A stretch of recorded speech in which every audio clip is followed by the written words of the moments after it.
characters on the first floor. Then the runners will spawn on the second floor. They're going to teleport in from their shed. And then he has he's a little over 4,000 polys. He does have a rifle with the model. Again, with the 4 types of textures format. And the next model would be the flyer. The flyer is personally my favorite model for the simple fact that I get to actually play with particle emitters, and particle emitters in a game is smoke, fire, wind, that sort of stuff. So when I put jetpack flames on him, I thought that was a highlight. I enjoyed it a lot. And then he's also flying. He's about 6,000 polys, and he also has the 4 texture types. And the next model would be the boss. The boss is a massive, massive monster. He's running at 16,000 polys, and the reason why he's high poly is for the simple fact that it's on a different level, and it's only you and him. So I got the opportunity to actually play with the poly count and have it a lot higher than normal low-res other characters, for the fact that we're only rendering that one model. So we're not rendering like 10 different flyer models, we're just rendering one model at one time. And then what was also lovely about this model, I get to actually put a specular map on this character. A specular map is how the light reflects off the character. So I really enjoyed playing with the specular map on this character. Came out really nice. And then the next models will be the weapon models. We have the pistol. The laser pistol is Eric Martin's hand pistol, and it shoots out the laser. A little over 600 polys, pretty low poly. And then we have the rifle. The rifle is a little more than 1,800 polys. Really great weapon to have in the game. Same thing with 4 texture maps. So here's the alien weapons. Now that we only have 3 types of alien weapons: the claws, the alien rifle, and the grenade launcher. And the grenade launcher is a grenade/rifle launcher. So it shoots out lasers and shoots out grenades. So I talked about the concept art and the 3D model. So I'm going to go into the graphical user interface of the portion. Now the graphical user interface is basically all 2D art on the screen while you're playing the game, like buttons and screens and loading screens and whatnot. So first I'm going to talk about the menu screens. So we have 8 menu screens in total. The 4 menu screens, we have option, pause, stats, and a loading screen. The next 4 menu screens we have is the start screen, the main screen, the credit screen, and the game over screen. And now the little icons that you're going to be seeing all over the game. So we have mouse over buttons. So when you mouse over a button, it's going to change to the other picture. And then we also have a volume slider for the sound that you're going to find in the pause menu and the option screen. Now we have a couple of icons while you're playing the game. We have the grenade icon that tells you the quantity of the grenades that you're currently using. And then above that, we have the pistol icon. And then in the middle, bottom, we have the rifle icon. And in the other corner, we have the medkit icon. And each one of these icons will actually show you how many of these items you have in the game. We also have the health bar that's going to be located in the top left of the game. And then when you get to the boss level, the boss will have his own health icon. So it's going to be on the top right of the screen. And then we have more icons. We have rifle icon in the right side of the screen. Then we have the headshot icon. The headshot icon will appear if you hit a headshot on an enemy. And then we have our 2 indicators of weapon ammunition, the pistol and the rifle. And then that would be all. So I talked about the concept art, the 3D models, and the graphical user interface, other word known as GUI. Now I'm going to hand it over to Brett Smaltz, our level designer and our sound expert. Thank you, Mo. Hey, I just want to personally thank everyone for making it out tonight. I really appreciate it. We make feel really honored to be able to work and have an opportunity to work with these two guys who are really talented and had a really good time making this game. Unlike my fellow teammates, I actually have been a resident here in Arizona since 1986, and for 15 of those years I was an automotive technician, worked on all sorts of vehicles, different makes and models, and mainly specializing in GM products. And then just recently, for about 4 years, I was able to have an opportunity to work in my dad's family business as a stucco, on-site stucco crew manager. And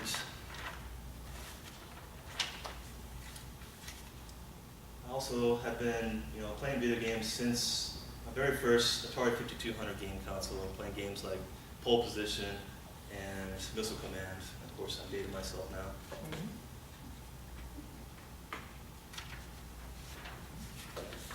So I used, many years of experience playing video games and just general experience in the working out in the field, just to get a general idea of working in a team environment, and then also using what I've seen out there, like the different custom homes that I saw, to help with the level design and different structural aspects of that.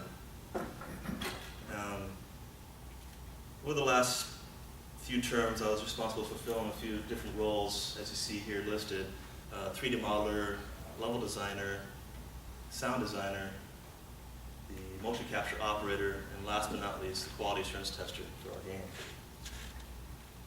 I was able to utilize my modeling skills to actually conceptualize some of the models that you'll see in the game.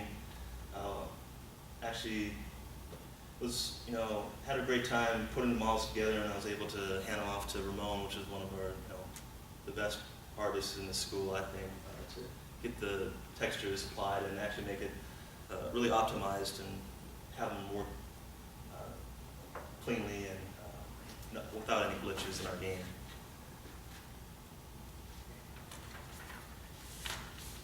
So other than modeling, I may have had my hand on a couple different aspects during the development of our game, but one aspect I wanted to talk about today was one of the more important aspects that you'll see in, that you want to have really have a good soundtrack. And as you can see, I put together a few different items here for the different menus that you see. Actually, this is the music. You have the main menu music that actually gives you an ominous type of feeling, that makes it feel like you're out in outer space. Kind of slow, and you'll hear it shortly as we play the demo. I know that a lot of you probably know that the game, the sound in the game really will allow it to come to life and have a full immersive quality to it. I composed a variety of unique music and sound effects by using a lot of different techniques, like using my smartphone here or Adobe Audition to put together some different sounds. There are 5 different sounds that you're going to hear within our game. And I talked about the main menu music, and then you got the gameplay music, which is fast-paced action style of music that actually will push the player and keep them going and excited about playing. And then you got the elevator music. We wanted to add a certain amount of comic relief for the player as they get to this elevator. They're going to hear a soothing music track that plays as they go from one level to the next, and the enemies will be waiting for them after it's over. And then you have the game win music. You have another fast-paced action type of sound that I put together for that, just to kind of differentiate it with the other music that you hear. And then lastly, you got the game over music, which is kind of an eerie type of music, kind of gives you a downer. Player kind of gets upset when they hear it in a way. But besides the sound, the music you hear, you're going to hear a lot of the sound effects I put together to also bring life to the game. Want to take the necessary time to make sure that you have all the sounds in the game that you're going to hear, just generally walking around the room, and as you play the game, you're going to hear different sounds.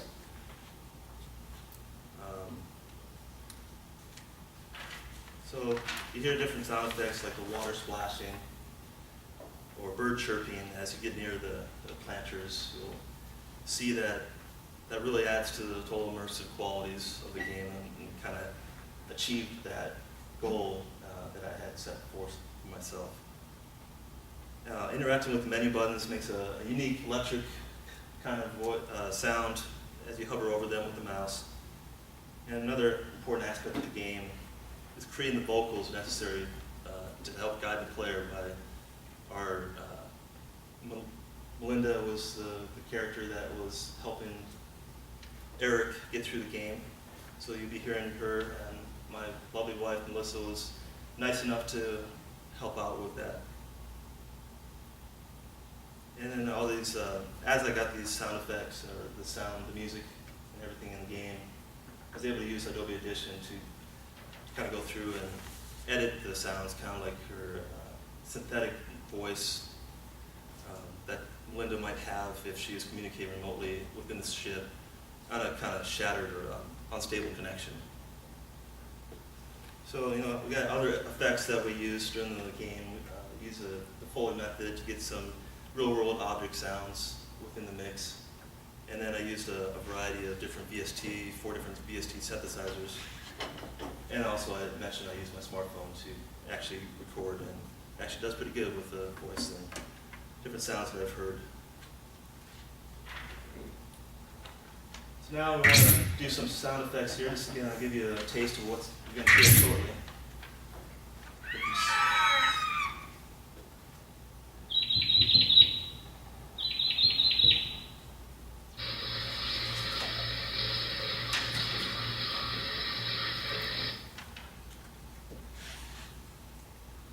Okay, and that was it for the sound effects. And now I just want to say thank you again, and we want to show you the actual gameplay and show you our game, Galaxy Tour Destination Scorpions.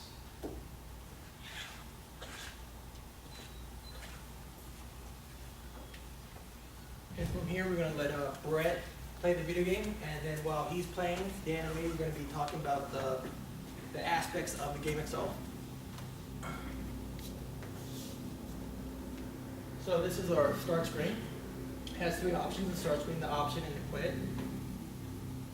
And they all have mouse over buttons. So the option screen has a sound slider that you could change the sound volume. And then we have the full screen option and the back option. So to get back to the start screen, and then we go to the full screen or minimize screen in the game while in gameplay.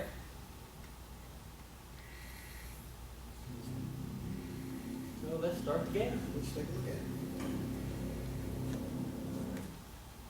Now this is one of my loading screens, trying to get a 3D model in front of a GUI texture, or in a 2-dimensional texture was extremely hard, but found a way around it.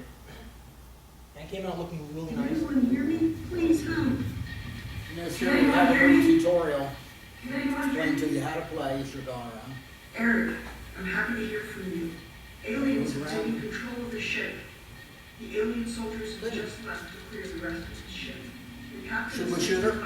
forcing me to hide in the heated chamber just below the No ropes? I did it. Aww, what did you do that for? Well, shooting the civilians drops your score. You now have a negative score. So let's go around and look. We can in a minute. Let's go. We have some of our planters over here, which have birds by them. Look out and see space through your windows here.